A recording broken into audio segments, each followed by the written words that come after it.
On this edition of Good Day DePaul, a Chicago City Council meeting erupts in anger over immigration. Voting, a registration drive here at DePaul. And haunted dolls. They're right here in Chicago. I'm Juliana Pelaez. And I am Adar Jagannathan. And this is Good Day DePaul.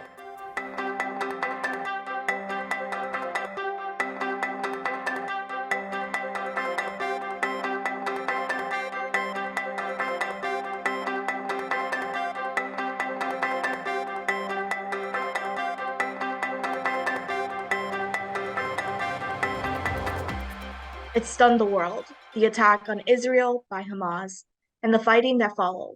I talked to some people at DePaul about this tragic war. The war between Israel and Hamas is tragically impacting many people, including some in Chicago and at DePaul. A lot of people at DePaul, or a lot of people in Chicago, have family and other friends and who are living in Israel. I have grandchildren and I have children who are living in Israel. And the weekend was a Jewish holiday, the Sabbath, and also the last day was the last day of it's called in English the Feast of Tabernacles. And as a consequence, we don't use phones or computers during those days. And so although I heard that there was something going on, this massacre was going on, this slaughter was going on from other people, who are not in my community, not in my Orthodox community. I didn't know about the safety of my children, my family, until Sunday night. It was certainly, obviously it was tough on us, but obviously it's nothing compared to what it was for the people who were tragically massacred in Israel. Professor Resnikoff hopes that DePaul students will be able to talk civilly about this tragedy and ask the tough questions that need to be asked. I think all of us, faculty included, not just students, faculty included, are having to cope with this tragedy and with this is unprecedented. It's just unprecedented. We in America, we're pampered. Fortunately, we haven't had to since the Civil War. We certainly never fought an international war on our grounds. While the war continues, supporters of Israel and Palestine have rallied across the United States. Some feel innocent people in Gaza are suffering from the Israeli bombing. People are without food, they're without water, they can't walk around and be who they want to be because shots are being fired just for simply living and existing. Gaza, which we can talk about just specifically, is the largest, it's the most densely populated place on earth. It's essentially an open-air prison. The air, water, and land is controlled by the state of Israel, and they are being bombed mercilessly right now by the Israelis. And so the question is, how long should the Palestinians be expected to just quietly die before they react? Illinois Governor J.B. Pritzker appeared at a Jewish United Fund rally in Evanston. There are many peace-loving Palestinians, and we must honor them. But Hamas is a terrorist organization, an army of murderers backed by Iran. As the war continues, many wonder how this will ever end and how many people will die before that happens. Reporting for Good Day DePaul, I'm Juliana Pelaez. Immigration is leading to controversy throughout Chicago. This, as more migrants keep arriving every week by bus. And recently, this issue led to anger and protest at a Chicago City Council meeting. Good Day DePaul's Nina Gebhardt was there. The Chicago City Council and the Committee on Immigrant and Refugee Rights held a public meeting at City Hall September 29th to discuss the migrant crisis in Chicago. Community members and city officials came together to address the situation directly.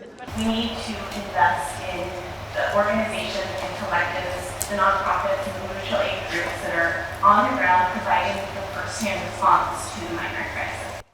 City Council members and Chicago's alderpeople shared their thoughts regarding how the migrant crisis has been handled by the city so far, as well as ways the city could do better.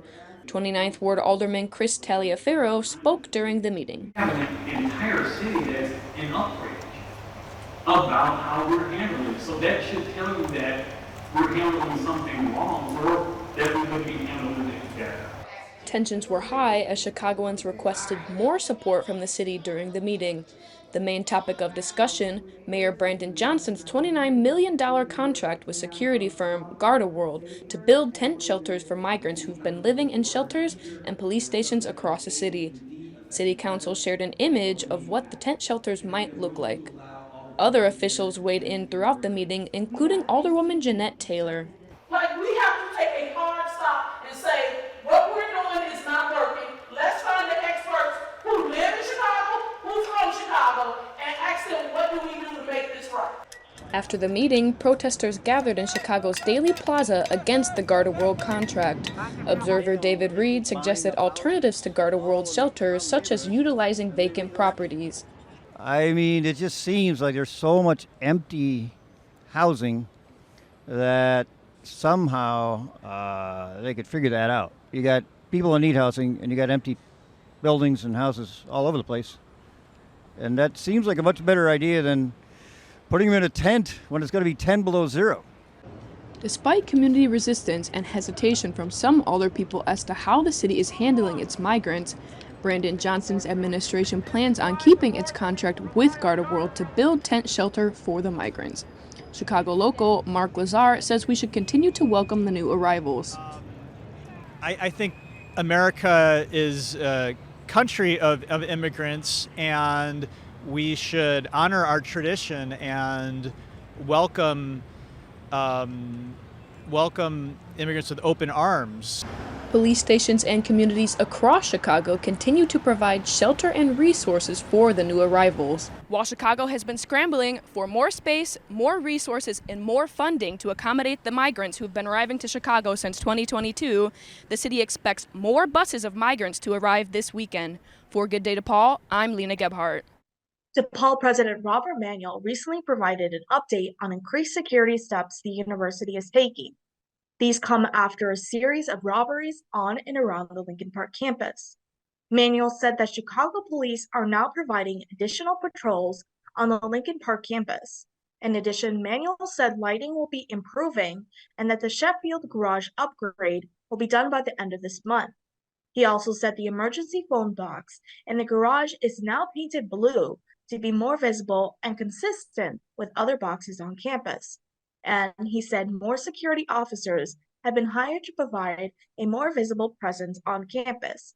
President Manuel previously had said that public safety officers will now be checking the IDs of DePaul students and employees in certain situations. To guard against racial profiling in these checks, the university announced that the safety officers will be required to complete diversity, equity, and inclusion training. That training will be both online and in person. There's every indication that the 2024 presidential election will be very close, and many feel college students will be a key group of voters. With this in mind, a group at DePaul is working to help students register to vote. Good Day DePaul's Will Frankel has details. Inside the DePaul Student Center, Ava Fisher sits at her booth. As students pass by, some ask questions about elections and others register to vote. Fisher helps first-time voters register in Illinois and in their home state. Really depends on where the student wants to vote. I can register any student to vote in any state, but if they are from out of state but they want to register in Illinois or Chicago, I'm capable of doing that. It's really up to where the student decides to vote. Kasia Martin is one out-of-state student who is registered in South Carolina. I think that my vote is more needed in South Carolina than it is here in Chicago, so. Pew Research found that only 10% of voters in federal elections are between 18 and 29 years old, despite being 27% of the population. Registering to vote can seem like a daunting responsibility to young people who've never done it before. Fisher wants to be the guide to the process. A lot of people don't get that direct help that they need to sort of demystify the voting process. So I'm sort of here to answer questions and get them registered. Really anything I can do to increase youth political engagement on campus. This is the first tabling session of the year, but there are more to come. Whether new voters need to register to vote for the first time or students simply need to request a mail-in ballot, Vote DePaul is here to help make sure everybody gets out to vote. For Good Day DePaul, I'm Will Frankel. They're called Haunted Dolls, and they're on display at the Chicago History Museum. Good Day DePaul's Michaela Wilson has details. solving riddles, unscrambling letters, and finding dolls. The Haunted Dolls in History Horror Scavenger Hunt makes a return for its second year. The museum took 13 of its creepiest dolls and hid them in different spots in the Chicago Crossroads of America wing.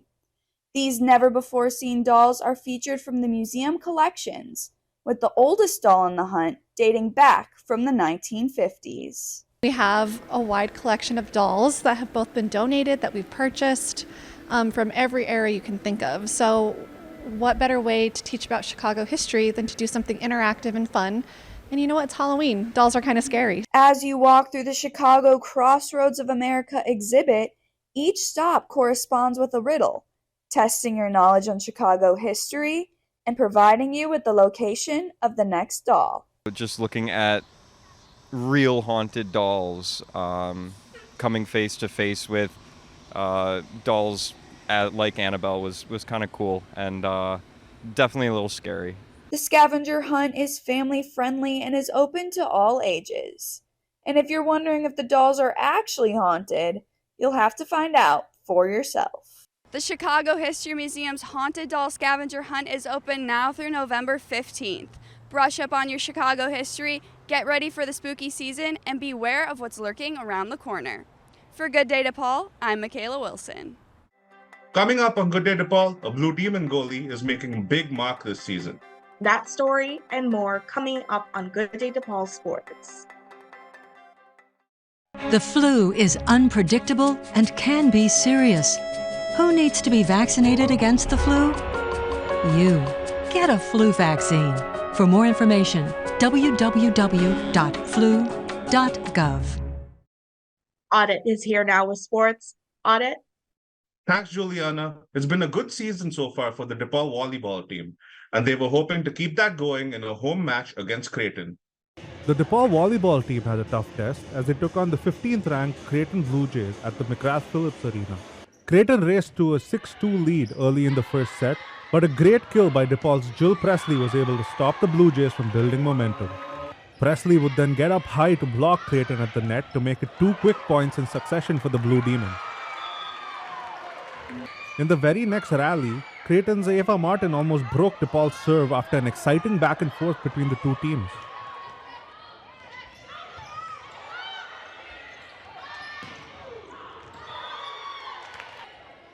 Still in the first set, Presley serves up an ace to continue DePaul's momentum. The Blue Demons start to go on a run, with Ali Kindleberger making a huge block to keep DePaul in the lead. But Creighton would find a way back with a run of their own. Kiana Schmidt with the strong kill towards the end of the first set. Score tied at 22 apiece, Creighton would go on a 3-0 run to win the first set 25-22. Second set now, and Creighton runs out to an 8-4 lead, Presley getting blocked at the net. But Bailey Nelson hits right back with a great kill to keep DePaul close. In a seesaw set which saw 6 lead changes, the Blue Demons' Caitlin Oxley comes up with a massive block to keep the score tied at 23 apiece. But the second set would end in controversy, as DePaul thought they'd won the set and tied the match at 1-1, only for the point to be chalked off by the refs after a review. Creighton would take full advantage of the decision and go on a 3-0 run to win the second set 28-26. DePaul would come out strong in the third set, with Megan Schultz recording 2 service aces to give the Blue Demons an early 8-3 lead. But that would be short-lived, as the Blue Jays would go on a 10-0 run to take a commanding lead, Kiara Reinhardt with the dump, eluding the DePaul blockers. That lead would be too big for DePaul to overcome, as Creighton comfortably won the set 25-20, winning the match in straight sets and handing the Blue Demons their second loss at home this season. For Good Day DePaul, I'm Adit Jagannathan. His name is Gandhi Cruz, and he's been one of DePaul's top athletes the past few years. I sat down with Cruz to talk about his soccer and his life. And with the shot, and it's saved by Cruz. DePaul men's soccer goalkeeper Gandhi Cruz has been a standout performer for a team that struggled this season. Cruz was named the Big East's Goalkeeper of the Week last month and has consistently been putting in strong performances in net for the Blue Demons. A soccer fan since he was young, Cruz started playing the sport in preschool, but surprisingly, didn't start off as a goalkeeper.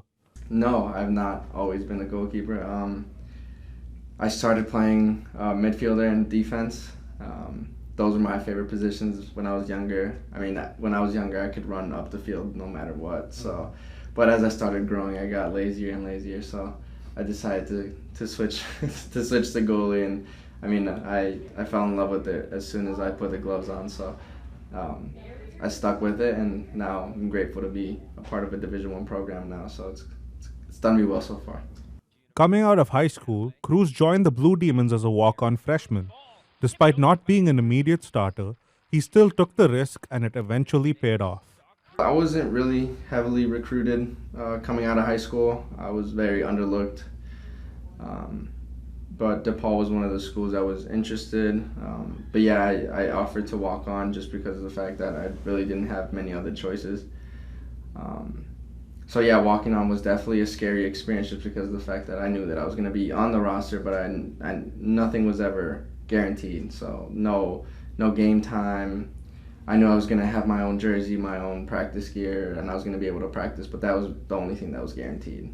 Nothing else was guaranteed. So it was definitely a scary process, especially with my parents having to pay tuition and stuff like that. And even with myself, I knew that it was going to be a big risk, but I was willing to risk it. I was confident in myself, and I knew that if I just went in there every day and competed, something good was going to come out of it.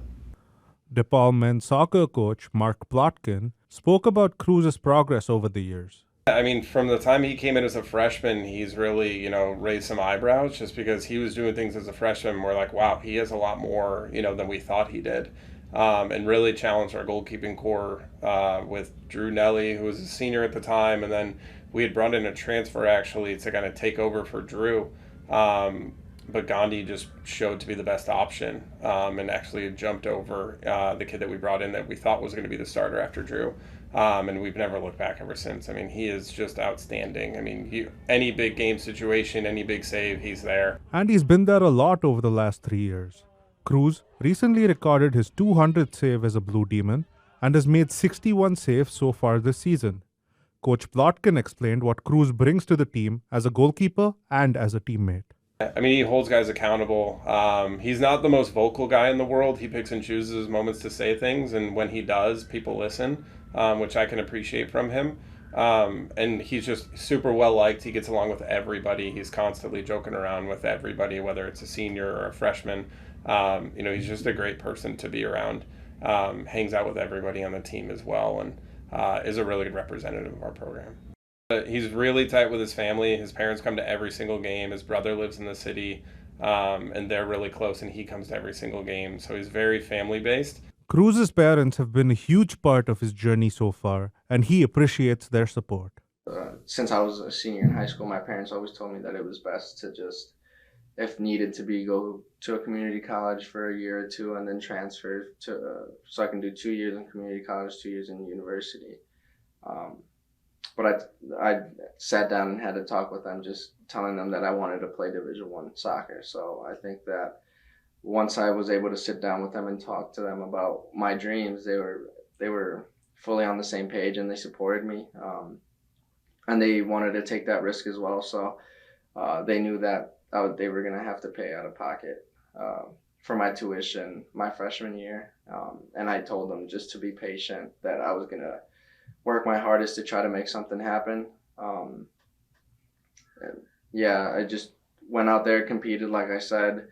It was definitely tough on my family because they had to work extra hours, both my mom and my dad. I can't thank them enough for everything that they've done. But yeah, it was a very tough process, especially with COVID. How everything was very slow with work and our life. We didn't really feel like student athletes at the time. So, but the process has been amazing.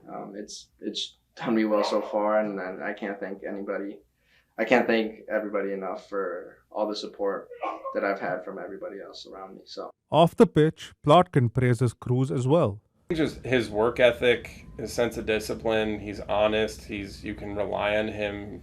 He's a professional. I mean, he's somebody that if you ever needed anything done, you can count on him that he's going to get it done. He's got such a great heart, and he's just such a great human being. And what about his future? He's worked really hard in the classroom to take care of business. He's, excited about like sports journalism and getting into, the sports news part of the world, which we're excited about for him. I think he's going to be very good at that. And just like him, just as a human being, is just the best. Like, you can sit here and talk to him about anything. He loves all sports, loves food, loves his family, loves his friends. Like, he's just a lovable guy. For now, Cruz has just one thing on his mind. Well, as of right now, I just want to make sure that I finish school, even though I love the game of soccer. And it's definitely what I want to do in the future. The most important thing right now is just finishing school. I'm currently a senior, and I'm not too far off from graduating, thankfully. And I know it's my parents' dream for me to graduate college. So that's the most important thing. But for sure, I see myself playing professionally. I think that I'm capable of doing it, and I think that I could fit in into the level. And I think that from all the work that I've put in from when I started to now, I think that I deserve an opportunity to play professionally. It's been plan A since I can remember, and for now it's going to be plan A for sure. I don't see myself without soccer. I don't think I can live a life without soccer, so I think that playing professionally is definitely plan A. Cruz talked about the biggest thing he's learned from his time at DePaul. Never take anything for granted, for sure. It feels like yesterday that I was incoming freshman, and now I'm a senior in what could be my last collegiate season. So never take anything for granted. Make sure you smile throughout the whole process, and just have fun. Enjoy your time with the sport, with the people around you, with coaches, family, friends, anything. Just never take things for granted, for sure. For Good Day DePaul, I'm Adit Jagannathan. And that's sports. Back to you, Juliana. Coming up, some DePaul students receive fellowships to study the world of outer space. That story when Good Day DePaul returns. Matchsticks, matchbox, matching tie to matching socks. You don't know why, but you're really special to match point, match game. You and I are not the same, but I can tell that you're really special to me. There is something I can give to make you laugh, to help you live. We're the perfect match, and you're really special to me. We're the perfect match, and you're really special to me. 4 DePaul graduate students will be researching extraterrestrial life. They'll each receive $10,000 grants to pursue research in this area. They'll also look at interstellar nurseries, along with the impact of deforestation and air travel on our climate. The fellowships come from the Illinois Space Grant Consortium.